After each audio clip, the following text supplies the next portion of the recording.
Yo, what's up, friends? We're back here for another exciting day of Babylon Talmud. Daf Nun Hey of Masechta Berachos in the final parak. Big page today. We're gonna begin some discussions about dreams, which it's kind of interesting. So we're gonna talk about dreams for a while today. We're also gonna have an interesting Gemara about Bitzalel, the architect of the Mishkan, also the namesake of my alma mater, the Bezalel School for Art and Design in Jerusalem. Without further ado, let's just jump right in here. We're going to start on Daf Nun Daled Amud Beis. 4 lines from the bottom, by the 2 dots. Here we go. Rav Yehuda, Zak the Heliker Rav Yehuda, Shlosha Tzrichin Shimor. There are 3 people that require being guarded, Ve'eluhein, and these are them. Chole, Chasen, V'chale. A sick person, a groom, and a bride. B'masnisa Tana, we learn in a brisa, Chole, Chaya, Chasen, V'chale. A sick person and a chaya. Now, I thought a chaya was a midwife, and that's also how I defined it a few days ago when we were talking about Havdalah candles on Daf, what was it, Nun Gimel or something. However, Rashi seems to define it as an Isha Sheyolda, like a woman who just gave birth. So, I don't know, I guess that's how I'll define it. So, a sick person, a woman who just gave birth, and a groom and a kala and a bride. And Rashi says about the groom and the bride and these people, we can also miskara b'ayim, that out of jealousy, that I guess maybe the demons might get jealous of them and start giving them trouble. So therefore they need to be guarded. Maybe that's why we have a shomer for like grooms and maybe I guess brides also. I don't know. Veishom af avel. Those say even a mourner requires guarding. Those who say even Tamidi Chachamim at night, you have to be careful that the shadim don't give them trouble. Wow, there are 3 things that if you do them for a long time, well then your days and your years will be very long. Somebody who has a long davening, a long Shemon Esrei, somebody who eats at his table for a long time, and somebody who is in the bathroom for a long time. Okay. 1 second. Somebody who davens for a long time, that's a good thing. So some people are going to remember this discussion from Daf Lamed Beis Amud Beis.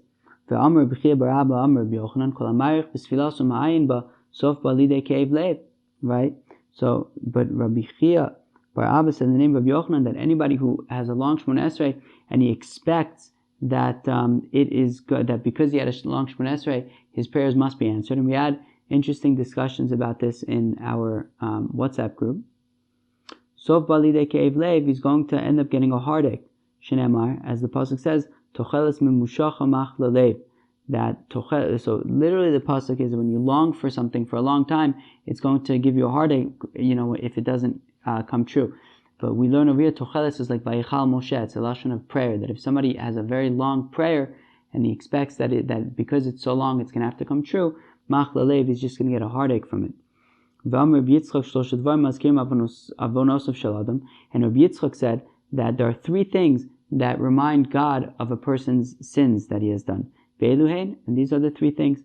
Kir natui, a person who walks next to a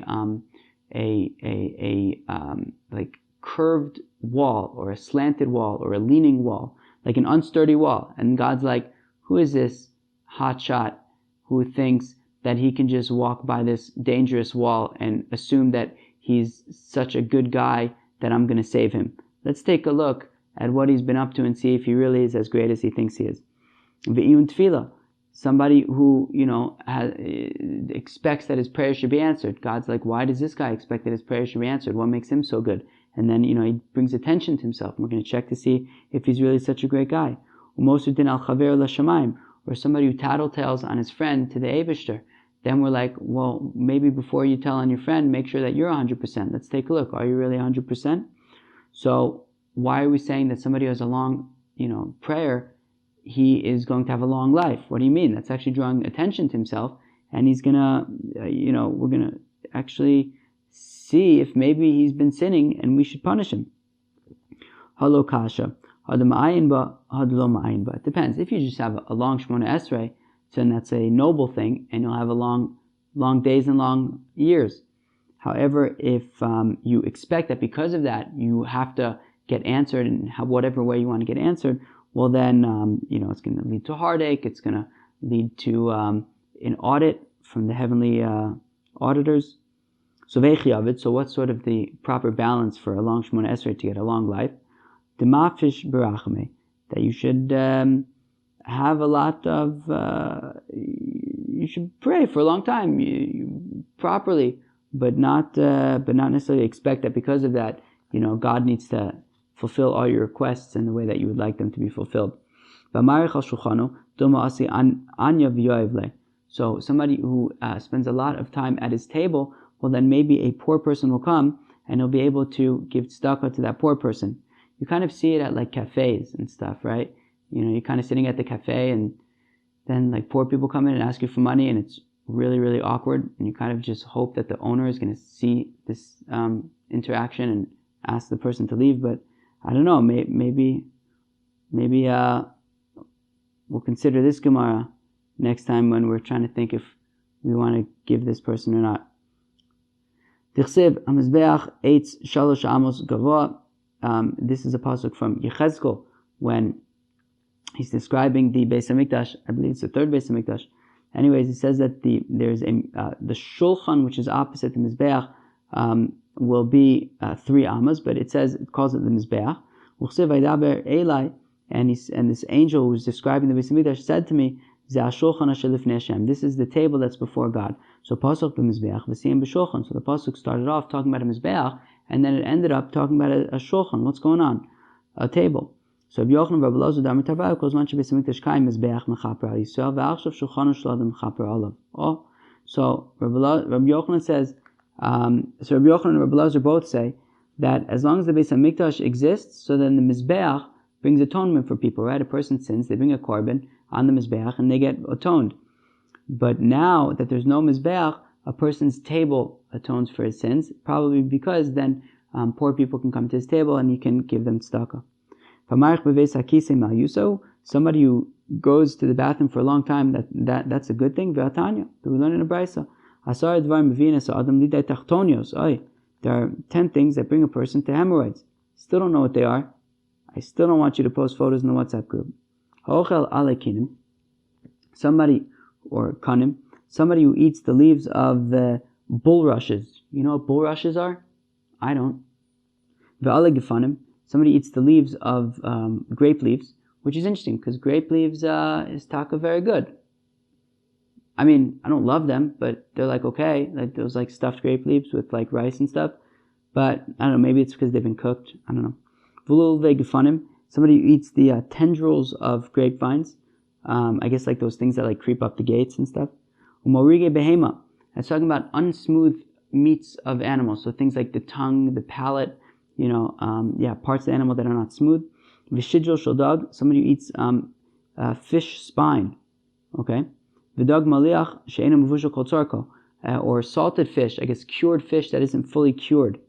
V'ashosa shimrei yain. Somebody who drinks the dregs of wine. V'amekaneach besid uvecharsis.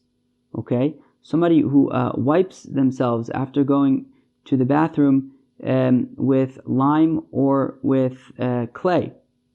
Okay. Somebody who wipes himself with, he recycles a stone that his friend already used. Who knew? There are those who say, those who say, even somebody who is in the bathroom for too long. So we see that if you're in the bathroom for too long, you get hemorrhoids. So therefore, why are we saying that it's taka a good thing? So now, we said in this brisa that afa tola atzmo v'sakisa. So Rashi explains what's tola atzmo. So he's not just going to the bathroom regularly. He's like somehow like sitting on his knees or something. Sorry, these descriptions are getting a little funny. Anyways, he's not exactly like, well, first of all, the modern toilet, I guess, is like a like more recent thing. But if you go to like the east, to places, I don't know, like Thailand and Indonesia and stuff like that, so you still see these like old school bathrooms that are more like for squatting and stuff. So if this guy isn't like squatting regularly, he's kind of squatting on his knees so that like, you know, his sphincter kind of opens up real wide. So then that could be unhealthy if you do it for too long. Okay. Very good. So the Gemara answers that is exactly the nafkamina. So lokasha the ma'arich v'tali the ma'arich v'lo. If he's just in the bathroom for a long time because he's got it, it's a good book, that is good for you, and you're going to have a long life. But if you are like sitting on your knees in some kind of unhealthy way, so then that wouldn't be good for you. You might get hemorrhoids.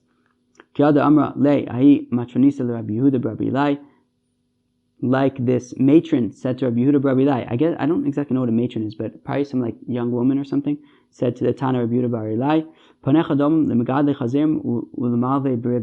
that your face is similar to the face of those of hog raisers and hog farmers and those who lend with interest.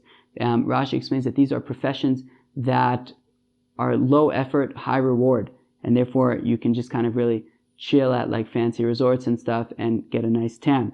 So she was saying, you look like you kind of just live a nice chilled life and you look great. Amrla, heimnusa ledidi tavayo asiran. And he said to her, the truth is, both of those professions are forbidden to me, right? I'm not allowed to lend with interest and I'm not allowed to farm hogs. So ela esem v'arba beisakisa ika me ushpizay leve midrasha. So rather, says Rabbi Yehuda, this is my secret. There are 24 bathrooms from where I live to get to the Beis HaMedrash. And as I'm going to the Beis HaMedrash, I make sure to visit each one of these bathrooms. That is my secret. Rabbi Yehuda said that there are three things that shorten a person's days and years. Somebody who they give him a Sefer Torah to read from and he doesn't read. I think that's referring to like if somebody gets like an aliyah in shul, if they call him up to get an aliyah and he turns it down, that's not so geshmak.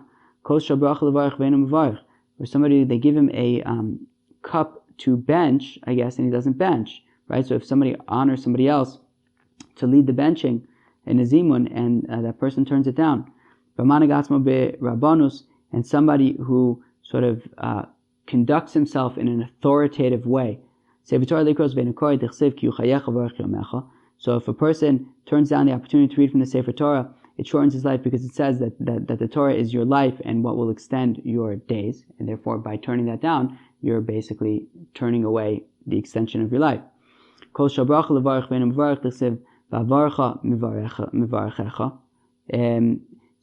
if somebody turns down the Kol Shal Bracha, so we shorten his life, because it says by Avraham Avinu, God says that I will bless those who bless you, and therefore, and when you lead the Zimun, you're going to bless the Baal Habayis. So it says that I will bless those who bless you, those who bless the Baal Habayis, and if somebody's turning down the ability to bless you, so then he's saying that he's not interested in getting blessed.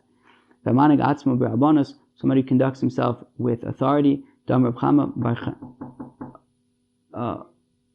One second, like room service is here. 1 second.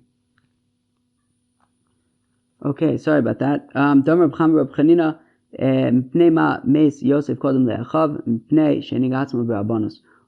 Chaim says, how come Yosef died earlier than all of his brothers? It's because he, conducted himself with authority. Interesting. Okay. I guess even though obviously he was one of the most powerful people in the world, maybe he let it get to his mind a little bit, I guess. Okay, fine. There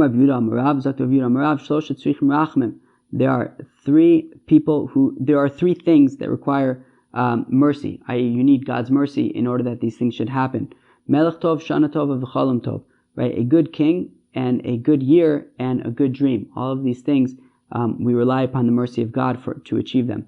Melech tov d'chsiv palgei mayim lev melech b'yad Hashem, right? That like a stream of water that men can conduct the direction of the stream man-made direct, for irrigation and stuff. So also the heart of a king in the hands of God, that i.e. it's up to the mercy of God to control how a king will act.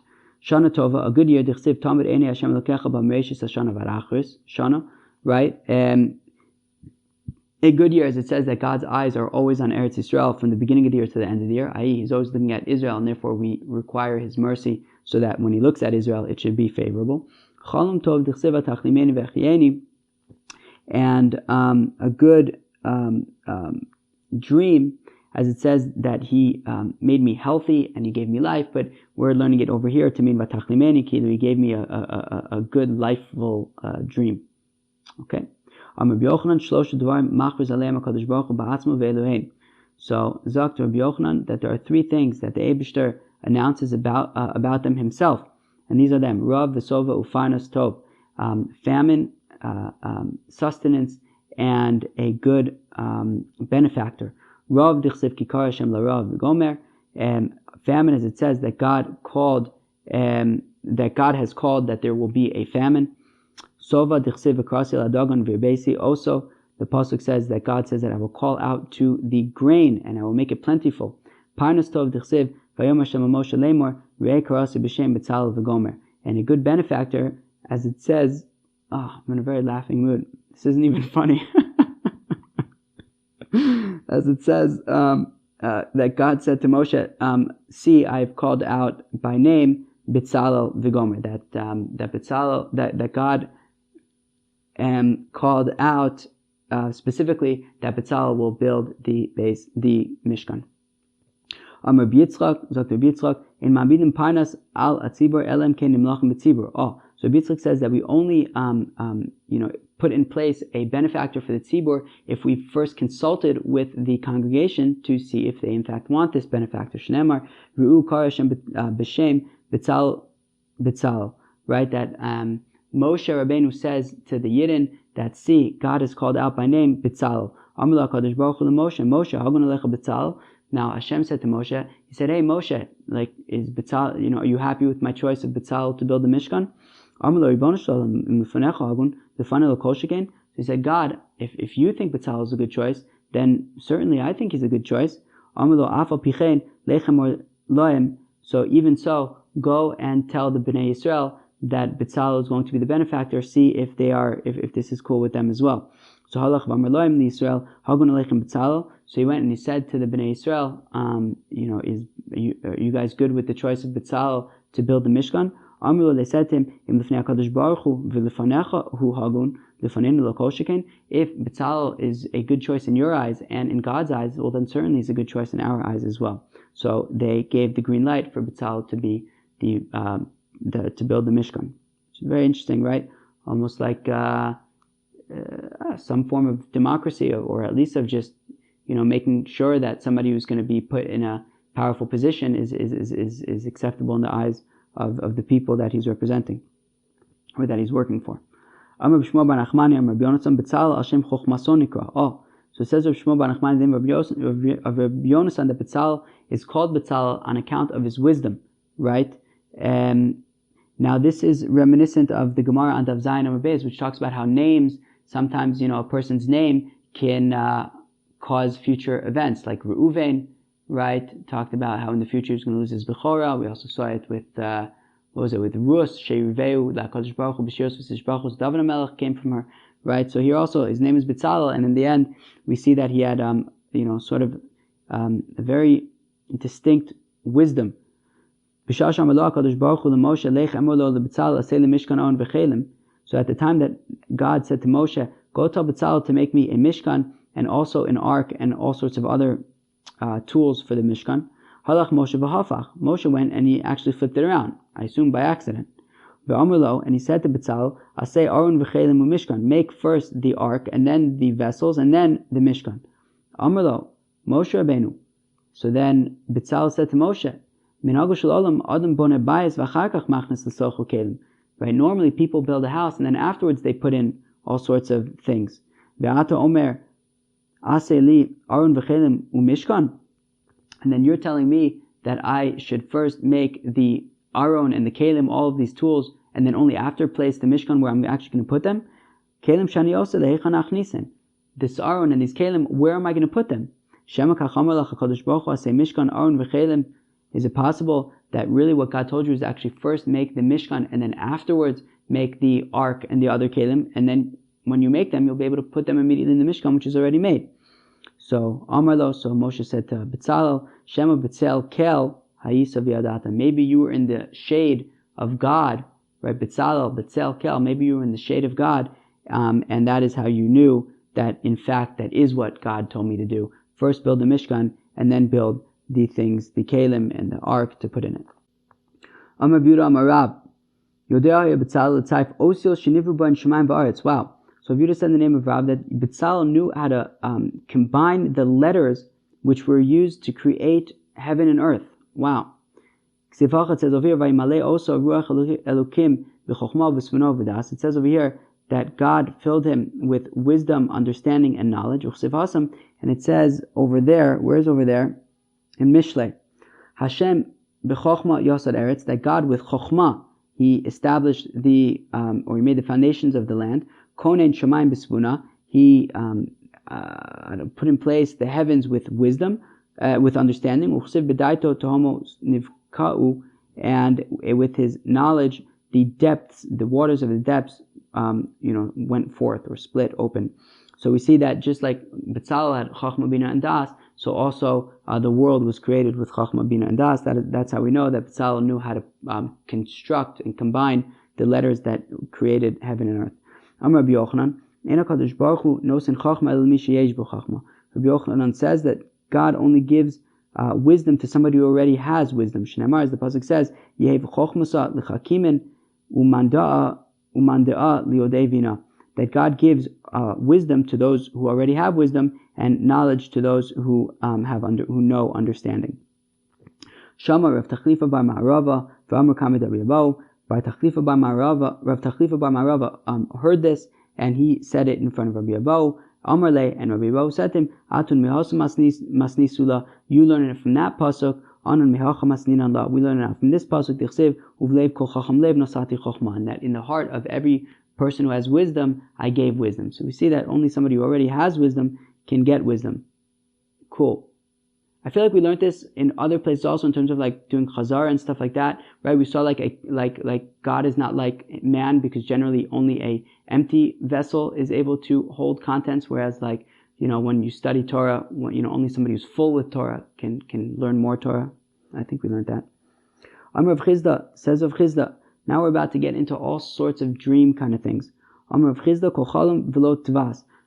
A dream is good. However, a daydream that you have, like when you're fasting, more of like just kind of spacing out kind of thing because you haven't had any food, that isn't necessarily super awesome. Okay? Amar of Chizda chalma d'lo mafshar ke'igusa d'lo mikarya. Any dream that has not been interpreted is basically like a letter that hasn't been read. It's neither good nor bad. There's no consequences yet. You haven't read the contents. And Rav Chizda said that a good dream will never come true 100%, and a bad dream will never come true 100%. Chizda said that a bad dream is better than a good dream, because a bad dream, it'll inspire you to do tshuva.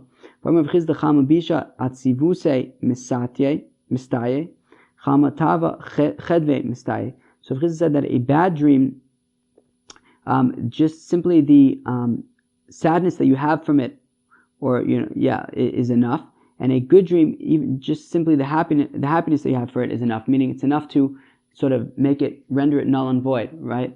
Right. When you have a bad dream, sort of the fact that you are sad about it kind of nullifies it somehow, and a good dream, the fact that you're very happy about it somehow nullifies it. Amar Rav Yosef Chamatava afilu ledidi b'dichusei mifakha le.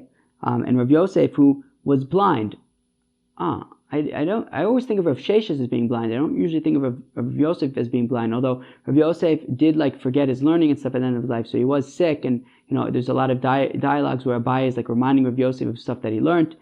So he does often have sort of connected with him sort of forgetfulness and forgetting what he's learned, but I don't usually think of him as being blind, but apparently Rashi says he was blind, and he says even according to him who was blind, that even so, with the happiness that he gets from the dreams, which is probably not as much as maybe other people who are just more happy in general, I guess, get from dreams, that is enough to sort of nullify the good dreams. Rav Chisda said that a bad dream is worse than getting lashes. Right? That God made so that people should fear Him. And Rabbi Bar Chana says in the name of Yochanan that that's a reference to a bad dream. Because a bad dream, you're like scared of forever. Like you never know, now the rest of your life, you're scared like about that one dream that you had. Whereas Malkos, they kind of rough, I guess, when it's happening, but eventually you'll heal. A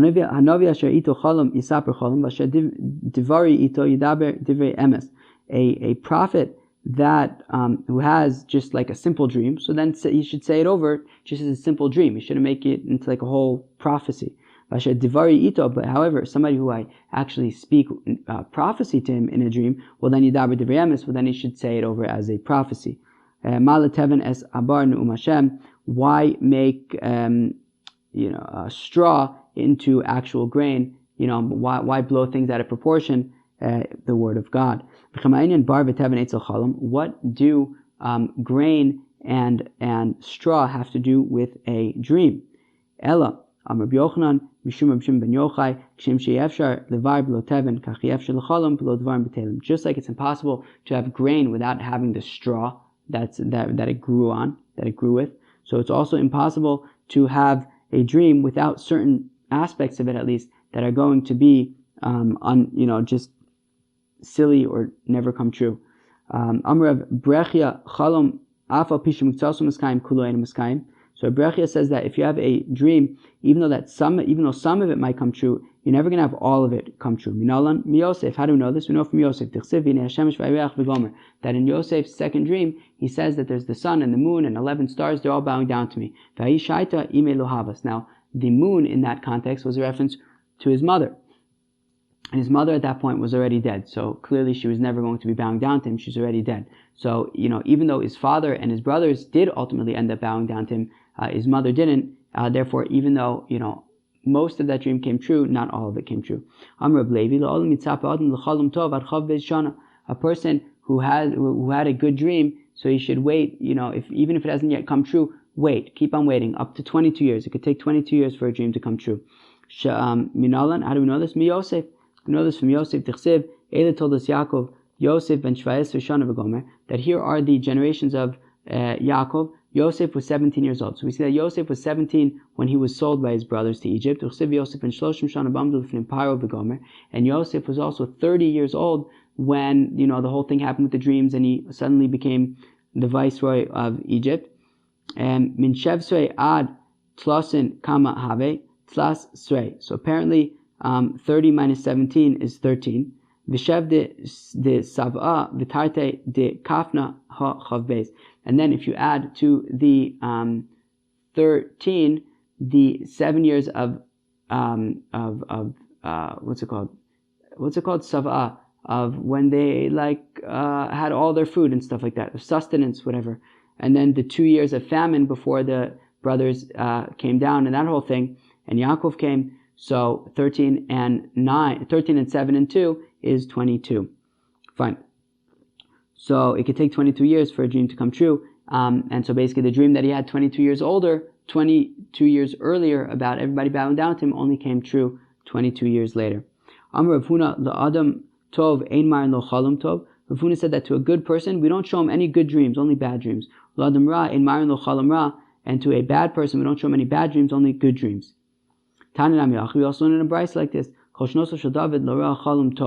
that in all the years of David, he never saw a good dream. And all the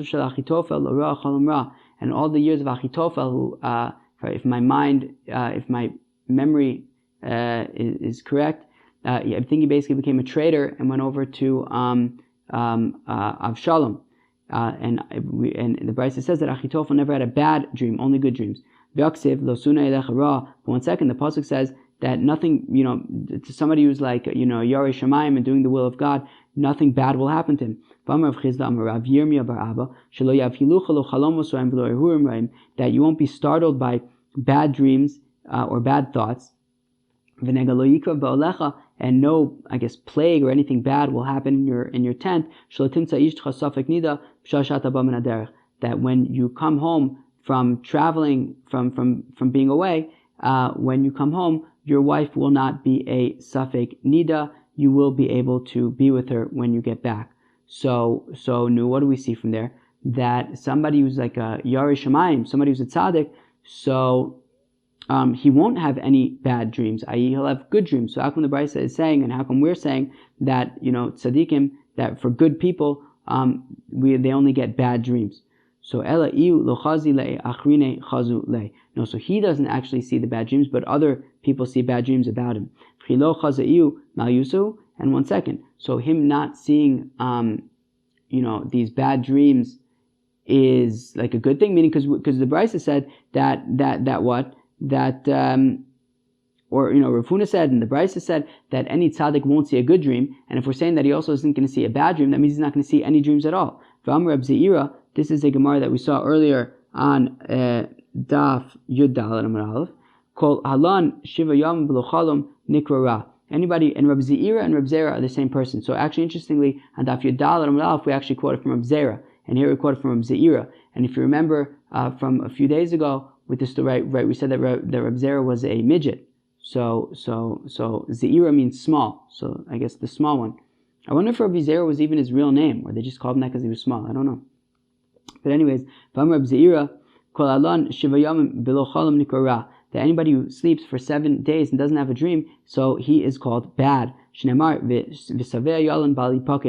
about tzaddikim that they will go to sleep satisfied and nothing bad will happen. However, we read it al tikrei saveh el sheva, right? Rather, no, it's sheva yalin bal yipaked, that if somebody sleeps for 7 nights without being remembered to have a dream, without having a dream, so then ra, he's called bad. So no. So 1 second. So we're saying that a good person isn't going to see a good dream. We're also saying he's not going to see a bad dream. So does that mean he's not going to see any dreams? No. So he's going to see dreams, but by the time he wakes up, he will have already forgotten them. Amar Funa bar Ami, Amar Pidas, Amar Biochanan, Roa Chalam v'nafsho aguma yelech b'yiftrenu b'fnei shlosha. If a person has a dream, and because of it he's feeling really bad, I guess it was a bad dream, and he's feeling terrible about it, so yiftrenu b'fnei shlosha, he should go and have it interpreted in front of 3. The Gemara says, wait a second, yiftrenu, why should he go and interpret it in front of 3 people? It was a bad dream. Why would you want to interpret a bad dream? V'amar Rav Chizda, what the hell happened? 1 second.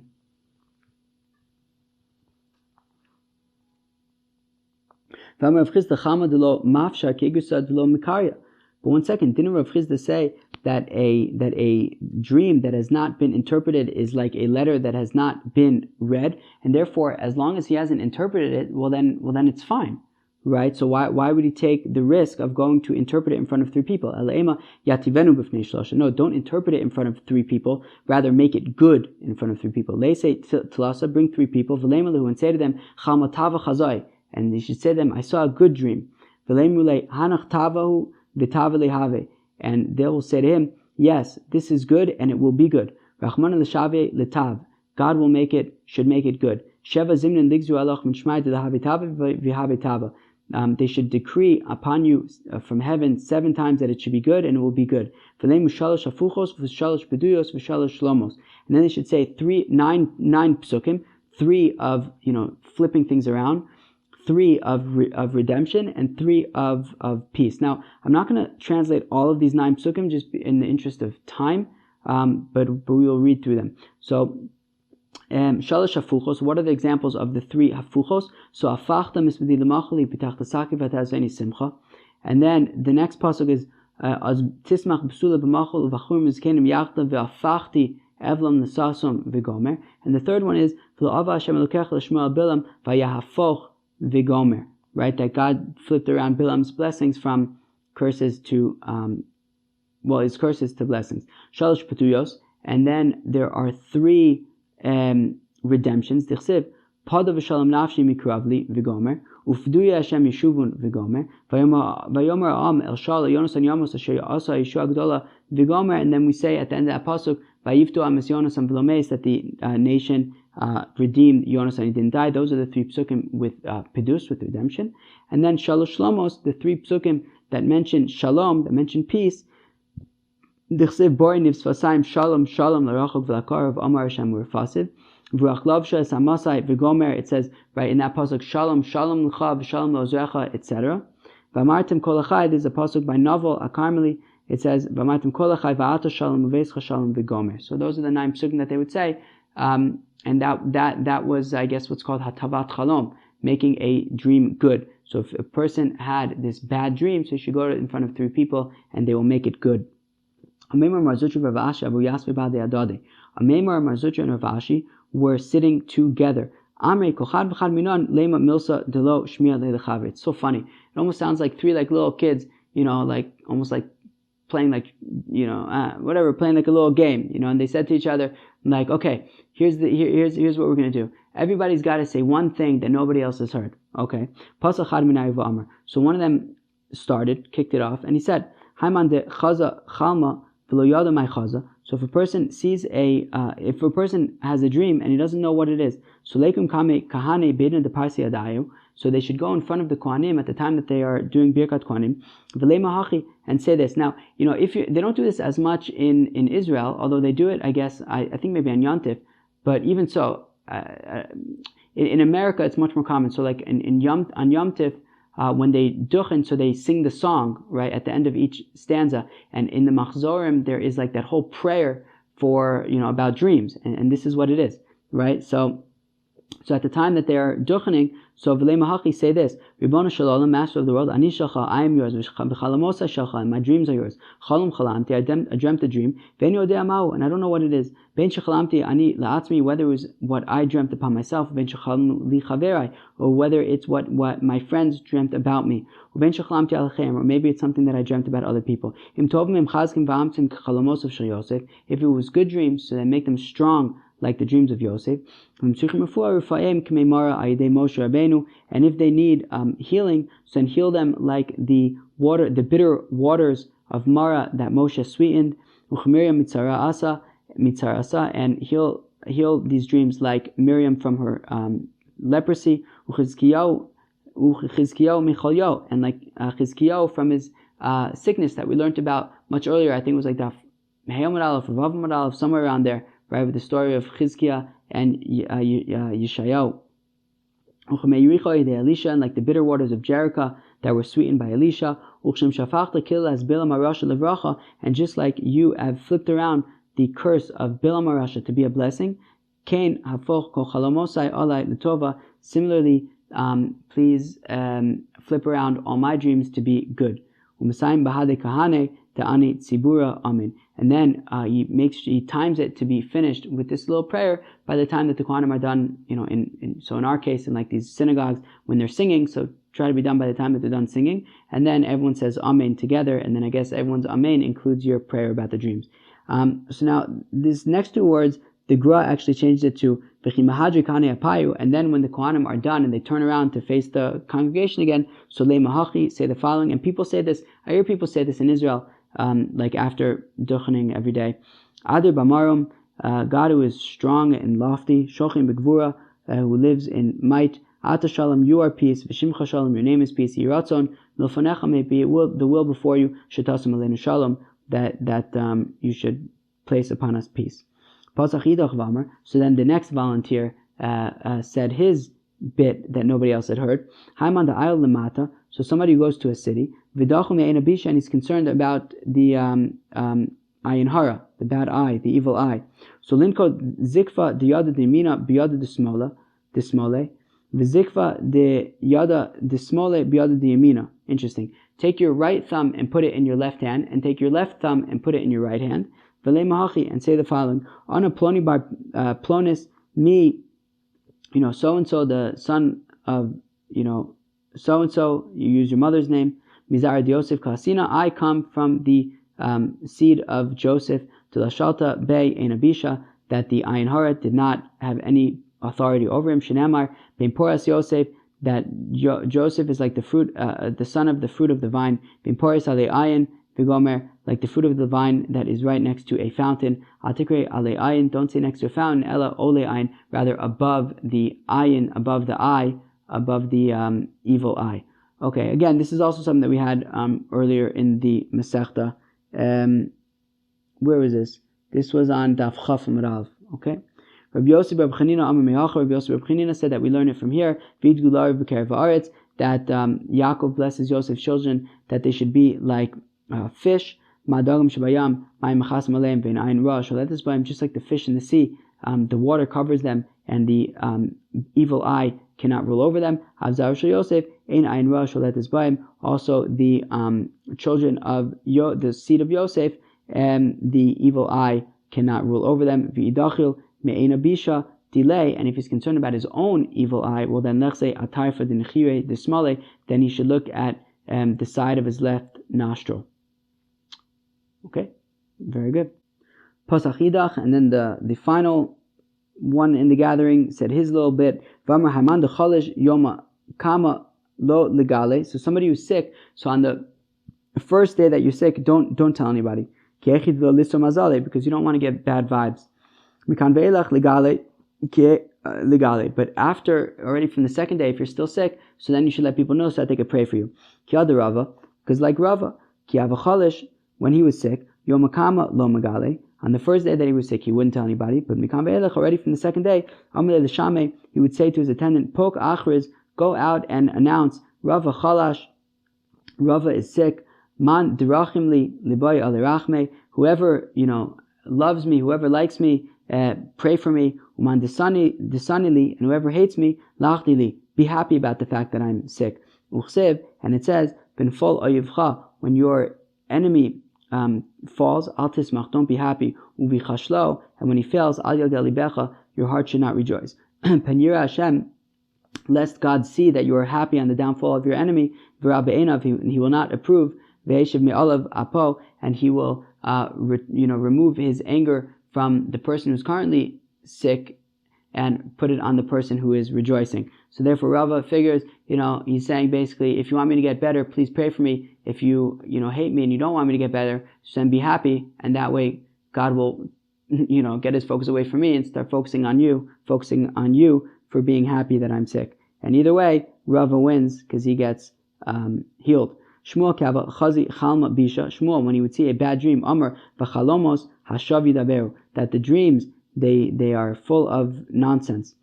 Kiava chazi chalmatava. However, when he would have a good dream, Amar v'chi achalomos hashav yidaberu. He would say, what? Do the dreams really speak of silliness?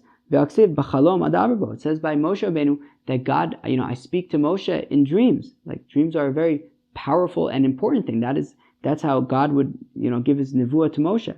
So Rava Rami, so Rava asks, he says, one second. So on the one hand, it says that God would speak to Moshe in dreams, so they're clearly significant. But on the other hand, we have this pasuk that says that dreams are just full of nonsense. So lo kasha, kana ide malach, kana ide shed. It depends. If it's through an angel, so then it's a significant thing. But if the if I guess what's happening in the dream is coming through a demon, so then it's bad. Amar Bizna Bar Zavda, Amar Bikiva, Amar Panda, Amar Nachum, Amar Rabirim, Mishum Zakin Echad, Amar Rabbi Bana. Okay, so everybody basically said the name Rabbi Bana. Esim Varba Poster Chalam Musay B'Yerushalayim. There were 24 dream interpreters in Jerusalem. Wow. So